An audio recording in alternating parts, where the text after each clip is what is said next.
3, 2, 1, 0. Action.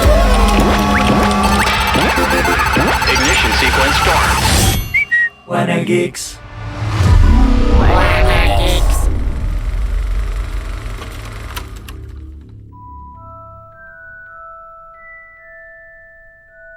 No existe ni el bien ni el mal, solo existe el poder y personas demasiado débiles para ejercerlo. Lord Voldemort. Bueno, esta frase, la verdad es que me resulta interesante y es una de tantas frases de las que está repleta la grandiosa saga de Harry Potter, que hoy en Wanna Geeks decidimos hablar de él a razón de su 20 aniversario de la primera película. Y bueno, hay un montón de eventos que se vienen, entre ellos el reestreno en salas, entre ellos la reunión en enero del siguiente año de todo el elenco. Y bueno, pues estoy aquí con Joaquín como siempre. Hola, ¿qué tal, Ricardo? El día de hoy nos acompañan especialmente Valeria, aquí expandiendo el Audioverse. Que bueno, trabaja en nuestro equipo y también tiene el podcast de Tribu Política. Es un honor tenerla aquí porque aparte de todo lo que es y de lo inteligente que es fan de Harry Potter y bueno, eso es invaluable hoy.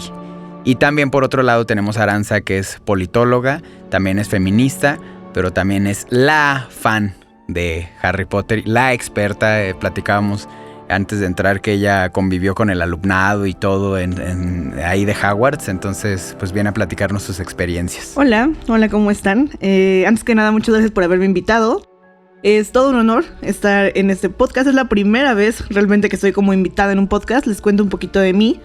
Yo soy administradora de Sangre Potérica, una de las páginas más grandes de Harry Potter en español. Inició pues inicialmente en Facebook, pero después migramos a Instagram. Y es todo un hito, la creé en 2012 porque fue la primera página en rebasar el 1,000,000 de likes. A raíz de esta página surge un grupo de Facebook y hay como toda una comunidad muy unida en redes, que literal han seguido como todo lo que he publicado desde 2012 para acá. Casi cumple 10 años la página, en marzo cumplimos los 10 años. Entonces, pues sí, Potterhead de toda la vida, fan de toda la vida. Y nada, pues muchas gracias por contemplarme. Qué gusto que nos acompañen.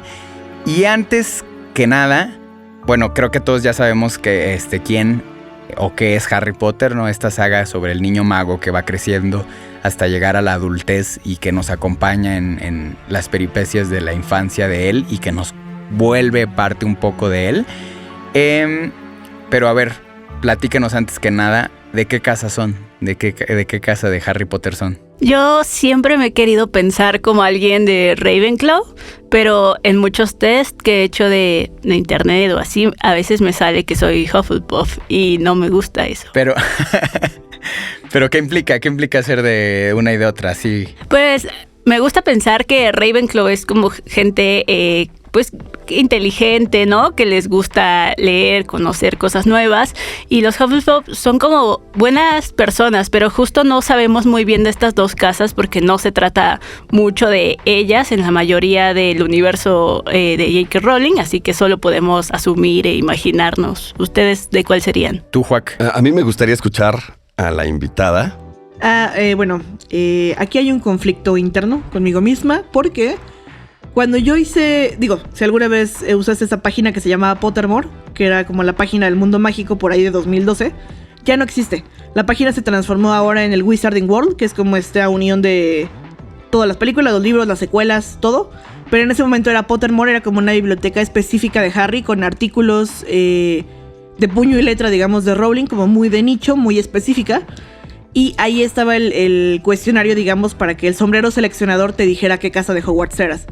Cuando hice mi primer test, yo iba en preparatoria y me salió Hufflepuff. Y lo acepté. Dije, ok, está bien, no me encanta Hufflepuff, pero ok, si el sombrero seleccionador lo dice, yo le creo. Pero pasaron los años y olvidé mi contraseña de la cuenta. Nunca la pude recuperar, nunca pude ingresar al correo, así que hice otra. Pero este cuestionario lo hice ya en la universidad. Y cuando salí sorteada por el sombrero seleccionador, resulta que era Slytherin. Entonces, pues nada, fue un momento como de mucha reflexión, porque no sé cómo cambié de ser Hufflepuff a terminar siendo Slytherin, pero no me molesta en lo absoluto. admiro mucho a Slytherin como casa, me encanta. Ya sé que parece que es la casa de los malos, o sea, como que si solo viste las películas vas a decir como, eres horrible, bruja tenebrosa, pero creo que va más allá de eso. O sea, creo que es una casa que implica tener como astucia, como ser, digamos, o buscar como siempre ir más allá. Y creo que eso me encanta de Slytherin, así que ahora estoy conforme con mi casa, ya estoy contenta con ella. Y sí, orgullosamente serpiente. Yo siempre me he considerado también de Ravenclaw, pero en realidad soy de Gryffindor. Ese es mi arco de personaje, esa es la verdad. Soy una persona cerebral, me gusta como las ideas y lo abstracto, pero la verdad, lo que ha marcado más mi carácter es atreverme a hacer las cosas, es el valor, es hacer algo que estaba seguro que no podía hacer. Y eso es lo que me ha marcado más en la vida. Yo creo que el sombrero lo habría detectado de inmediato. A mí la verdad es que yo no tengo idea. Yo me acuerdo cuando era niño veía a Draco Malfoy que molestaba un poquito a Harry y yo pensaba que quería ser de Slytherin. Pero bueno, ahora en el contexto estábamos platicando lo que significa ser de Slytherin, ¿no? De como esto de lo terrenal o lo material y todo eso. Y la verdad es que no me identifico tanto. Entonces, pues, sinceramente, no sé, tendríamos que ponernos el sombrero. A lo mejor somos algo que no sabemos, ¿no? Exacto, a lo mejor lo que nosotros consideramos que somos en realidad no es lo que somos. Vamos a poner las bases, ¿va? Las 4 casas de Harry Potter están incluidas, son parte de la escuela de Hogwarts. Entonces, el sombrero te da la bienvenida a la escuela y te une y a la vez te separa en diferentes casas. Entonces, hay 2 tipos de lealtad, la que hay hacia Hogwarts y la que hay hacia la casa de cada quien. Cada una de las casas ocupa un lugar diferente en el castillo y también tiene, pues claro, un significado diferente. Ravenclaw, que está identificado con los pájaros, con lo aéreo y lo etéreo, es la casa de los inteligentes, ¿no? Ravenclaw representa entonces a la cabeza, al cerebro, a lo intelectual. Luego está Gryffindor, que representa al corazón, cuyo animal del poder es un león, como en el zodiaco. Gryffindor representa a el valor, al compañerismo, está ubicado en una torre y su arma es una espada, ¿no? También es la defensa. Luego está Hufflepuff, cuyo símbolo es un tejón. Hufflepuff se ubica en los jardines del castillo y representa la medicina, la comida, lo maternal y lo terrenal. Normalmente son personas también amables y con una personalidad como suave. Y finalmente está Slytherin, que se encuentra ubicada en los sótanos, en los calabozos del castillo, y representa lo real y lo oculto, lo que no se puede mencionar, pero también todo lo que es terrenal, en contraste con lo que es etéreo, es decir, el dinero, el prestigio, la vida eterna. Y la tradición, ¿no? También, porque Slytherin justo sostiene esta tradición supremacista en el mundo mágico, que es súper relevante para la historia. Exactamente, y la tradición. También está, claro, el símbolo cristiano de la serpiente, pero la serpiente también es la que mide la tierra. Normalmente tiene todos estos símbolos terrenales. Y conforme avancemos en la historia voy a avanzar más en estos símbolos, pero creo que esos son las casas. Claro, y creo que la verdad es que pareciera poca cosa, pero es bien importante, incluso en un sistema de educación en serio, saber qué tipo de persona eres, ¿no? O sea, realmente creo que también ayuda a forjar tu identidad, ¿no? Bueno, y a partir de esto también quiero hacerles otra gran pregunta, creo. O sea que, ¿por qué o qué es lo que les gusta de Harry Potter? O sea, ¿qué es lo que hizo que amaran esta saga? Por ejemplo, Valeria. Pues mira, yo lo leí cuando tenía como 8 años, yo lo empecé a leer entonces, y creo que es algo que vimos desarrollarse en tiempo real, sobre todo pues mi generación, ¿no? Como mi rango de edad, porque íbamos creciendo con Harry. Si empieza la historia cuando él tenía 11 años, yo tenía 8, vemos cómo va creciendo y nosotros crecemos con él. Y si al principio los libros sí son muy infantiles, a lo mejor sí es mucho de magia y de aventura y los amigos, pero con el paso de los libros se va volviendo algo mucho más profundo, ¿no? Vemos a Harry dar su primer beso, ¿no? Como su despertar sexual, ¿no? Que le interese el otro sexo, y también vemos como como pierde a algún familiar que quiere, vemos el duelo y bueno, va avanzando tanto esto que en el libro 7 vemos cómo se derrumba el mundo de su infancia, ¿no? Y es algo por lo que pasas tú a los 16, 17 años también. Entonces yo creo que toda una generación le tiene muchísimo cariño a Harry Potter por esto. Y después vimos las películas y todo el fenómeno, porque además el universo de J.K. Rowling es riquísimo y pues quedamos completamente enganchados. ¿Tú, Joaquín? Bueno, creo que lo que dice Val es muy cierto. Me parece que lo más importante es la progresión y que su público va creciendo con él. Es algo a lo que los fans del anime sí están muy acostumbrados, pero que normalmente las novelas y en los medios occidentales eso no pasa. Es de una sola entrega o son personajes que nunca crecen como Spider-Man. En este caso no. En este caso, efectivamente, cada libro tiene su temática adecuada a la edad de los protagonistas y de los lectores. Ahí también podría aventarme un choro, por ejemplo. La primera novela es claramente un cuento de hadas y tiene todos los arquetipos del cuento de hadas. Incluso podría decir que es Cenicienta. Sí, te entiendo. De hecho, yo creo que la genialidad de Rowling es la progresión que tiene y que cada etapa la entiende perfectamente, ¿no? O sea, por ejemplo, en mi caso, la verdad es que yo al inicio no me sentí identificado con Harry Potter, pero, o sea, voy a ser sincero porque estaba yo como en otros asuntos, pero la verdad es que Harry Potter me alcanzó. Y en la cuarta película me vi reflejado en él, o sea, y ahí fue como que entendí, ¿no? Y creo que la verdad es que Rowling sí hace esto, ¿no? Como va entendiendo las sensaciones y los sentimientos que cada etapa tiene en la niñez y lo que hay en torno a ti. Y llegas a un punto donde sí o sí te identificas, dices, oye, claro, yo tengo ese crew de amigos, yo paso por esos retos, ¿no? O sea, obviamente enfocado a tu vida, ¿no? Y me parece fascinante que o en un mundo mágico en Inglaterra o pues en la secundaria, en la prepa de un mexicano, hay identificación. Eso me parece pues muy hermoso. ¿Tú qué piensas, Aranza? Es una serie de libros con la que crecimos, con la que sí o sí somos generación Potter, con la que te emocionabas cada año por el estreno de las películas, con la que, no en mi caso, pero sí en el caso de muchos otros fans, que esperaban con ansias cada libro.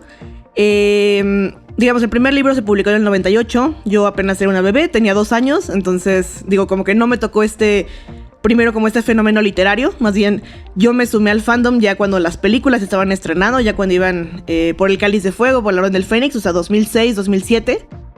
Yo iba saliendo de la primaria, entonces como que, fui un poquito rezagado, o sea, como no desde el inicio en el fandom, pero al final ha continuado. O sea, al final, a pesar de que los libros terminaron de publicarse en 2007, a pesar de que las películas dejaron de salir en 2011, de alguna forma la saga siento que le brindó una mano a todos estos fans que se sentían diferentes o que sentían que no encajaban en sus círculos sociales, en su familia, con compañeros en su escuela, por ejemplo. De alguna forma es un salvavidas a problemas diarios que tienes como niño, como adolescente creciendo. Y creo que es vital, o sea, porque justo muchos encontramos un refugio en estos libros, un refugio en esta magia. Y es que eso que acaban de decir es muy, muy cierto. Y te dirían algunos expertos del cuento de hadas que esta es una historia muy común y que la hemos visto miles de veces. El huérfano ocultado, acosado por la maldad y a menudo el miedo al fracaso, ¿no? Él vive con una familia adoptiva y que lo trata como en una situación de pseudo humillación y esclavitud. No pseudo. Humillación y esclavitud. Como Cenicienta, ¿no? Que está acosada por su madrastra y por sus hermanastras y que son un horrible sustituto a unos padres de verdad, ¿no? Y esta es una cosa muy común. También otra cosa que tiene Harry Potter en común con Cenicienta es que está la madre, que aunque ha fallecido, es una presencia mágica que los ayuda a lo largo de su historia. En el caso de Cenicienta es la madrastra, más bien el hada madrina, que es una representación de su mamá. Y en el caso de Harry, pues es la cicatriz y todo este rollo en contra del señor oscuro. Entonces es esto, ¿no? La insatisfacción con el hogar, los padres abusivos y la situación de pseudoesclavitud de la que él quiere escapar. Y muchos niños abusados desarrollan esta fantasía autoprotectora de mis papás que me abusan no deben ser mis papás. Ellos deben estar en otro lado o muertos y deben ser gente padrísima.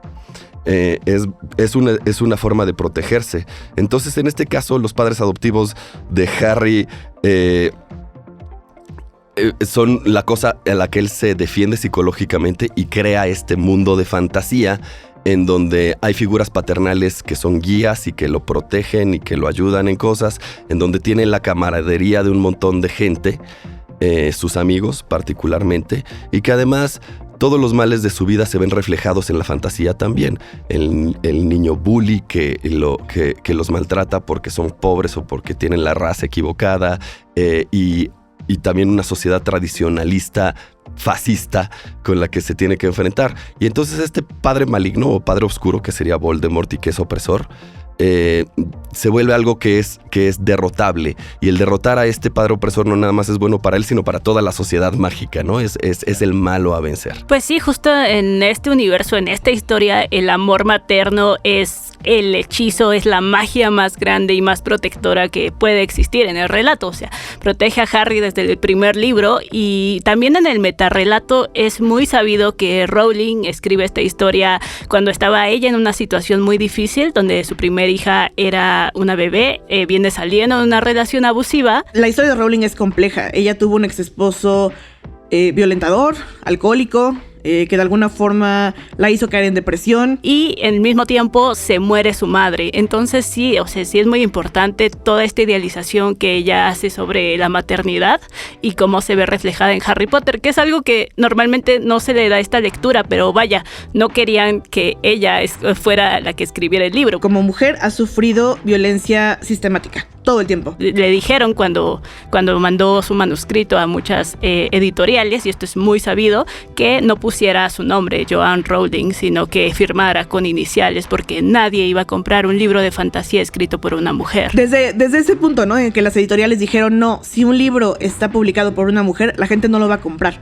O sea, nadie se va a interesar en un libro que haya publicado una mujer. Híjole. O cuyo protagonista es una mujer. Ahí me parece muy interesante. Creo que nos lleva a otras dos preguntas, pero comenzaría por esta. ¿Cuáles son, de acuerdo a ustedes, ¿no? Porque también J.K. Rowling nos va a decir una cosa y yo voy a decir otra, pero de acuerdo a ustedes, ¿cuál es la temática central o cuál consideran ustedes que es la temática central de Harry Potter?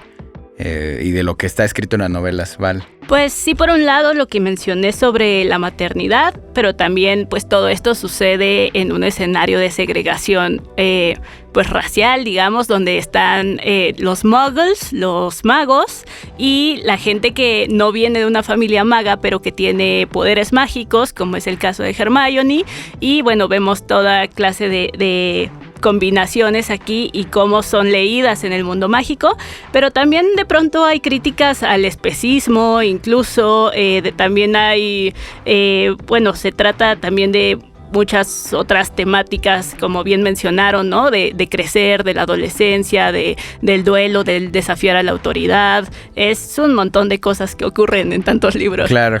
¿Tú, para ti, Joaquín? Creo que es buena respuesta y me parece que aquí es donde Rowling medio resbala. Sí creo que cada libro es muy redondo y tiene su propia temática, pero a la hora de la saga entera es más difícil definirlo, y te podría decir que como todo buen cuento de hadas, todos los cuentos de hadas se tratan sobre transformación. Todos.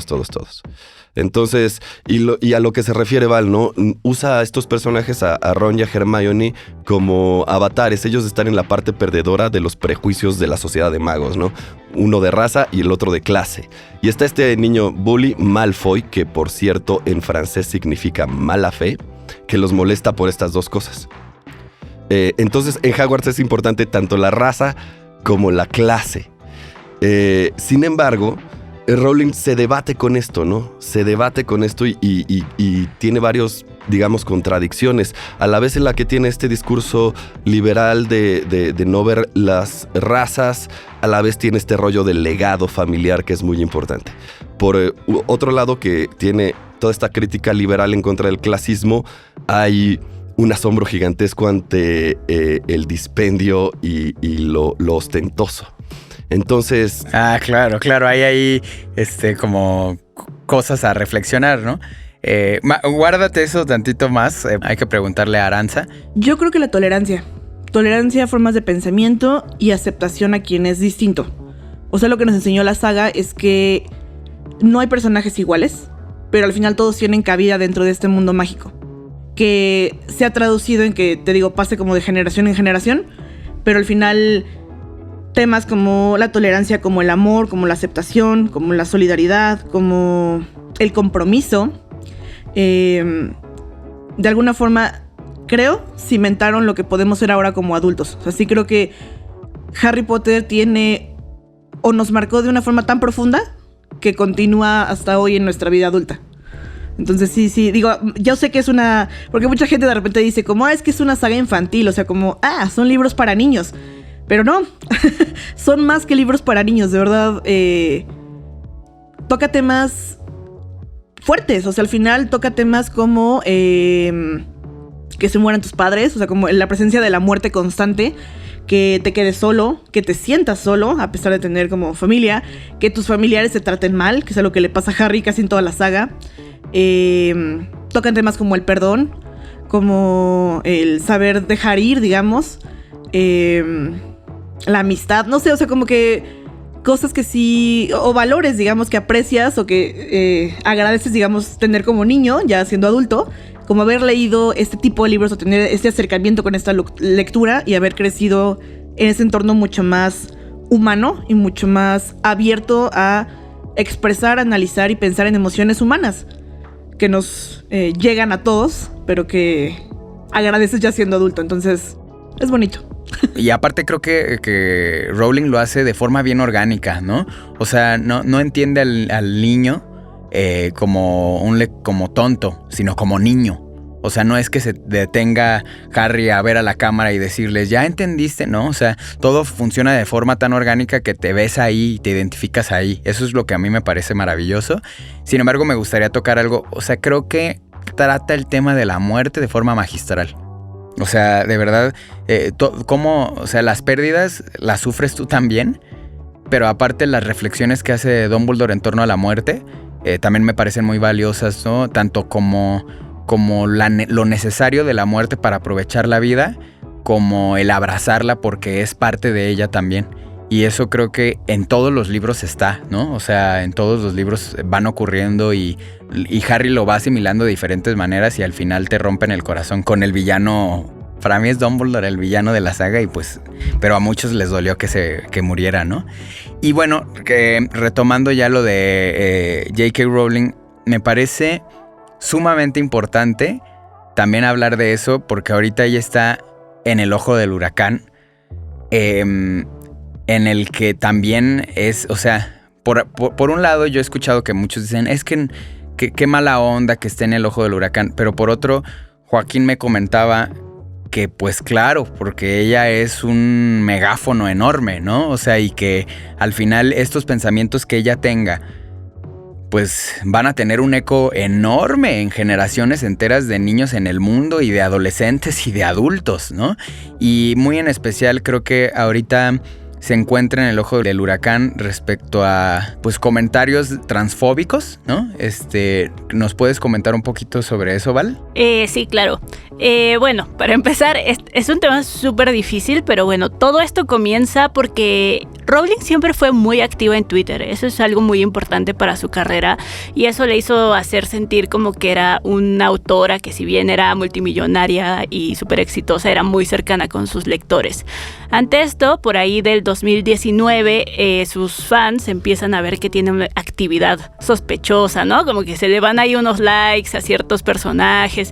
Y bueno, en 2020 ella saca un ensayo larguísimo en su blog, donde explica este comportamiento en su Twitter, ¿no? Y sus opiniones sobre la comunidad trans. Para este punto hay que aclarar rápidamente que dentro del feminismo hay una ala que es trans excluyente, es decir, que prefiere que las luchas y emancipaciones de la comunidad trans se cuezan aparte, digamos, que el de las mujeres cisgénero, y digamos que J.K. Rowling pertenece a esta categoría. Y bueno, en su ensayo enorme explica estas diferencias, porque ella piensa que debe ser así. El problema es que ella parte también de prejuicios hacia la comunidad trans, prejuicios que han sido usados desde el discurso del odio y desde la ultraderecha, ¿no? Como de pintar a la gente trans que es una perversión o una enfermedad, y usa estos estereotipos. Y bueno, eso es un problema, primero porque es falso y segundo porque porque pues J.K. Rowling tiene un megáfono gigante, ¿no? Y si bien ella es una persona que sufrió consecuencias en algún momento de su vida de la violencia de género, pues hoy está en otra posición y está en una posición de poder donde este discurso peligroso ya está llegando a todos los rincones del mundo. O sea, no es que ella lo generó, pero pues también lo está propiciando, ¿no? Entonces, por ahí va la cosa. Claro. ¿Tú qué opinas, Joaquín? Que me parece que aquí también hay una contradicción importante, como ya lo había mencionado antes. J.K. Rowling adopta esta posición cuando ella misma tuvo que ocultar su género para publicar su libro. Y no sé por qué, algo me dice que el personaje de Harry no fue planeado para un niño. De hecho, toda su saga, toda su onda es una aventura marcadamente femenina. Ya hablamos de Cenicienta. Entonces, a mí me parece que eso es una contradicción. También vemos que Harry pelea en los primeros 2 libros, tiene un estrés gigantesco porque lo califiquen como lo que él no siente que es. En primer lugar, en el primer libro, su ansiedad mayor es de performance, es no ser útil, es que lo que le ha dicho su familia adoptiva sea verdad. Que es un idiota, que sus papás eran horribles y que no debería ser nadie. Lo primero que le dice al sombrero es: yo no quiero ser Slytherin. El sombrero le dice: ¿por qué no? Si tienes naturaleza. Y en el segundo libro, su problema más grande es que la gente cree que es el heredero de Slytherin y él dice que no. Entonces, el problema de Harry es que lo están identificando como algo que él no quiere ser. Que es una temática trans. ¿Harry es trans? Mesa de debate. Pues si tú quieres forzar algunas de estas cosas, Robocop también es trans porque también está peleando con su identidad. Es una temática trans.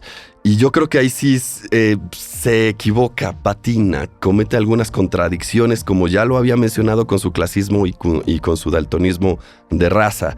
Creo que las contradicciones son normales en las personas y también creo que es un proceso.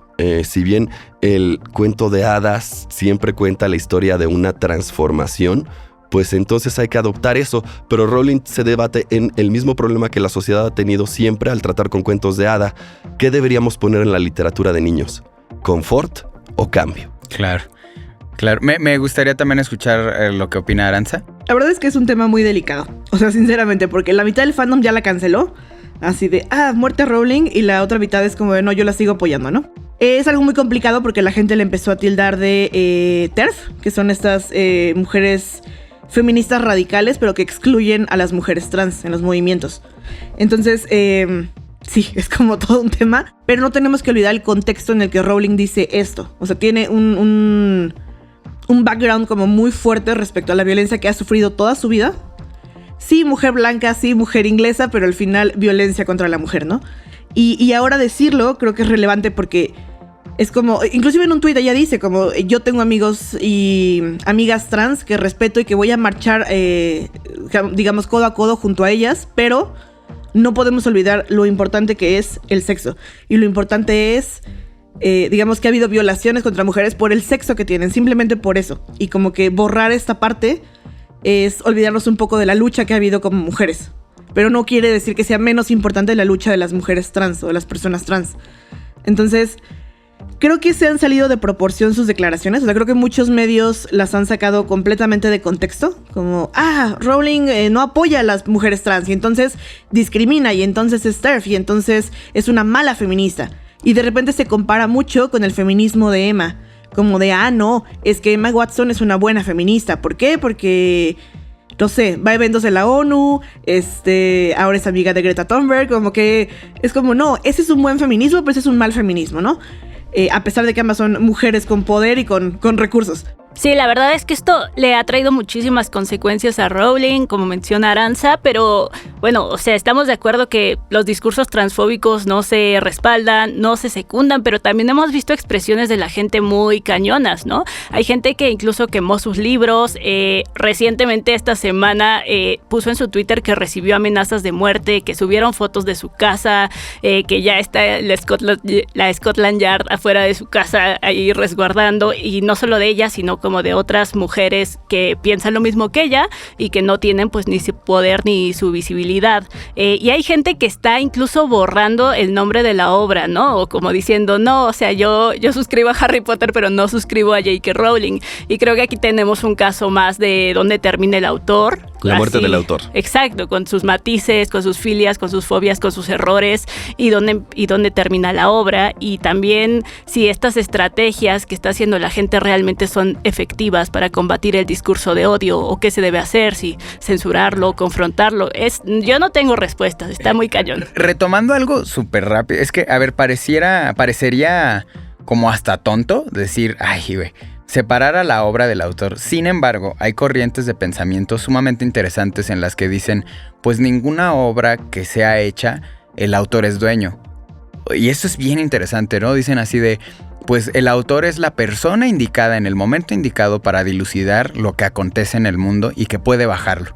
Pero eso, en un discurso capitalista, pues funciona decir que es tu obra. Pero en un discurso real es, pues yo soy el que dilucida lo que está aconteciendo. Y esto es lo que la sociedad habla y clama y yo solo lo plasmo. Y dices, eso es interesante. Entonces, desde esa perspectiva, pues dices, claro, Harry no es de ella. Definitivamente Warner se está deslindando por completo de Rowling. O sea, de verdad, muy fuerte. O sea, se nota. A ver, a mí creo que como que yo estoy como que de acuerdo con todos y no es por hacer mi labor de congeniar, pero a ver, yo sí creo, obviamente nadie aquí conocemos a Rowling, ¿no? O sea, a lo mejor si nos sentamos a platicar con ella descubrimos que es el ser humano más bueno del mundo, una fascista que mataría a todos, pero a mí me parece que ella no tiene la intención de dañar a algo, de dañar a alguien o hacer algún daño más bien. Sin embargo, creo que tiene pensamientos que no se ha dado cuenta del daño que pueden hacer, y creo que siendo un megáfono de esas características tiene que darse cuenta que un comentario que para ella a lo mejor podrá ser inofensivo porque una y otra vez repite que las personas trans merecen respeto, a lo mejor puede tener consecuencias muy violentas hacia las personas trans. Entonces creo que en una situación así hay que ser muy responsables de qué dices y qué no dices. Y ni modo, así te tocó, son las consecuencias de la fama, ¿no? Yo coincido, ¿no? Con Aranza de, bueno, creo que se han sacado cosas de proporción, pero coincido con Joaquín de, bueno, pero es que hay contradicciones y todo estas cosas. Y creo que a donde debe llegar esto es, pues bueno, hay que dejar opinar, pero no hay que fomentar ningún tipo de agresión para nadie, ¿no? Eso es un poco un pensamiento que tengo. ¿Quieres decir algo, Joaquín? ¿Cuál es el único problema con Rowling? Que a diferencia de Tolkien, que está muerto desde hace mucho tiempo y que podemos apropiarnos su obra y tomarla como nosotros querramos, ella no solo está viva, sino que es muy activa y tiene un micrófono gigantesco y que además ha hecho de costumbre retconear su propia narrativa con declaraciones meta, ¿no? Fuera del texto. Como la sexualidad de Dumbledore o varias otras cosas que no están en el texto, que más bien es una entrevista que ella dio después, que hace que reinterpretes el texto que ya leíste. Entonces, creo que es una figura controvertida ella como autora, mucho, en términos narrativos y en términos políticos. ¿Cuál es en realidad ahí la pregunta, la influencia de estas ideas y de estas sobre una obra que ha sido formativa para varias generaciones? De hecho, si me permiten contarles un meme sobre lo que dice Joaco, hay uno donde está J.K. Rowling y dice, si ustedes se fijan bien, en toda la saga hay indicios de que Dobby tenía síntomas de COVID-19. Sí, ya lo que sea, ¿no? Pero bueno, antes de pasar a nuestras conclusiones, me gustaría que Val nos platicara un poquito de lo que acontece en el mundo de Harry Potter por sus 20 años de la primera película, ¿no? ¿Me puedes platicar un poquito, Val? De hecho, HBO quiere como que replicar el éxito que tuvo la reunión de Friends y está produciendo actualmente una reunión con el elenco de la primera película, que esto saldrá el siguiente año, y también está próximo a estrenarse la tercera película de la saga de Animales Fantásticos, que es una precuela que ocurre por ahí de la Segunda Guerra Mundial, y se llama Los secretos de Dumbledore, lo que es así un título súper atractivo porque, bueno, gracias a estas declaraciones que mencionó Joaco, pues sabemos ahora, desde 2007, Que Dumbledore tenía COVID-19, no sé. que Dumbledore era homosexual. Entonces, pues es un título muy apetitoso y nos hace preguntarnos ahora si serán explícitos respecto a esto o lo mantendrán todo como siempre ha sido. Igual por ahí viene un reality show que va a salir a finales de este año, se va a transmitir solo en Reino Unido y es como un reality como de preguntas para fans. Desgraciadamente solo está en inglés, entonces como que no va a llegar necesariamente a América Latina, pero igual se va a transmitir a través de HBO en enero, febrero del siguiente año. Entonces vienen buenas cosas. Ahorita está el reestreno de La Piedra Filosofal en cines, por lo menos en México o a donde llega Cinépolis en América Latina, como Perú, El Salvador, Costa Rica. Está este reestreno y en los siguientes años pues vamos a seguir porque viene los 20 años de la Cámara Secreta, los 20 años del Prisionero de Azkaban y así hasta terminar la saga. Entonces vienen muchas cosas. Y bueno, a propósito de los 20 años, el reestreno de la primera película, que las cosas que acontecen alrededor de ella, alguien las podría decir como, malditos capitalistas, pero la verdad es que también tiene algo muy bello para los fans, que los tickets son como estos de abordaje para el tren a Hogwarts y hay todo un mundillo ahí que creo que trata con respeto a Harry Potter y eso me parece pues muy bonito si tú eres fan y si no eres fan pues nada más voltea para otro lado, ¿no? La realidad es que es un fandom súper vivo, que ha seguido, que continúa, que ahora tiene estas precuelas de Animales Fantásticos que están planeadas para hacer 5 películas. Entonces tenemos Harry Potter hasta 2025, 2026. Están los parques temáticos, están los libros que ha seguido sacando Rowling, no necesariamente del mundo mágico, pero sí como literatura infantil, digamos. Sigue vigente, sigue muy vigente y definitivamente Harry Potter no ha terminado y creo que hay mucho todavía para analizar, mucho para platicar y mucho para hacer. Juac, ¿cuál es tu conclusión de estos 20 años de Harry Potter? Bueno, mi conclusión es que creo que es una obra muy interesante y me gustaría ver más. No me gustaría que la autora se quedara callada o que la amarrara en las manos. De hecho, me gustaría que desarrollara muchos más sus ideas, que entrara en estos conflictos internos. Y que lograra además darse una respuesta a sí misma, porque a veces eso es escribir. Entonces, está bien que digamos, aunque sea por dinero, el HBO reviva la trama. Hay un montón de nostalgia y, como ya dije, ha marcado la psique de muchas generaciones. Y creo que para bien. Entonces, a mí me gustaría ver más, la verdad. Yo creo que ahora Harry Potter tiene el reto de adaptarse a las nuevas generaciones que no crecieron con esta saga para no quedarse atrás. Y Rowling, la verdad, es muy brillante, es muy prolífica, ha hecho un montón de spin-offs y es buenísima haciendo lo que hace.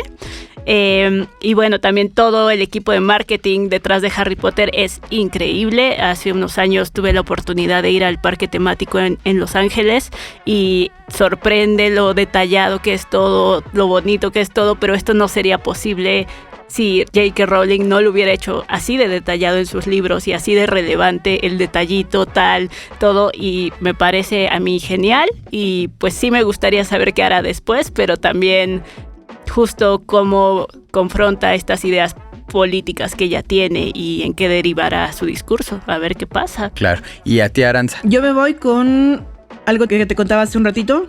Harry es el salvavidas de muchos hasta hoy. Cuando tenías problemas en casa, y lo digo desde un punto muy personal, para mí Harry era este escape a la realidad, de cierta forma, y esperar muy en el fondo de mí que llegara Hagrid con una carta a mis 11 años y me dijera, ¡oh! Eres bienvenida en Hogwarts, ¿sabes? Pero sí era como este mundo en el que podías refugiarte, en el que estabas seguro y en el que nadie podía interrumpirte. Y era esta magia sin terminar.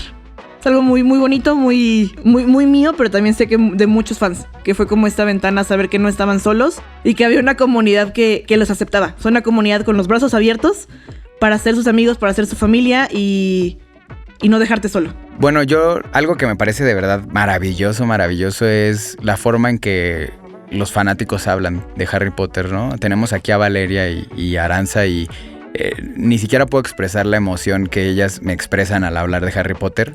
Y la verdad es que muy pocas obras creo que logran eso y tener una fanbase tan cariñosa y tan comprometida y colaboran y se ayudan tanto. Y otra cosa que también se me hace sumamente valioso es qué precioso ver el mundo que logran crear autoras y qué chafa que muchos años no se les dio la oportunidad, o qué chafa que se tuvieron que publicar bajo nombres para que creyeran que eran hombres, ¿no? O sea, una de las obras más... A mí me parece que Harry Potter es atemporal. O sea, me parece que el niño que la agarre y la tome durante otros 100 años se va a sentir identificado por cómo está creado este mundo. Y creo que hay que seguir fomentando eso. Y no hay que tapar nada, más bien hay que ayudar a que se exponga y hay que abrazarlo. Y bueno, pues muchas gracias por habernos acompañado hoy. Es una plática que es conmovedora siempre para mí, hablar de Harry Potter y por cómo conmueve a los demás. Muchísimas gracias siempre a Joaquín y por acompañarnos hoy a Valeria y Aranza aquí en Wanna Geeks. Ojalá tengamos oportunidad de seguir conversando y no duden en ir a Sangre Potérica. Y bueno, también mandamos un saludo a toda la comunidad de Harry Potter. Muchas gracias.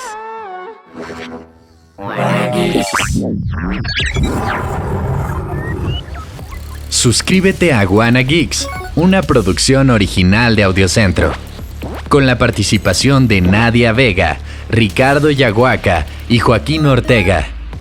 Edición Héctor Mondragón. Producción Javier Martret. Dirección general Luisa Cantú. Audiocentro.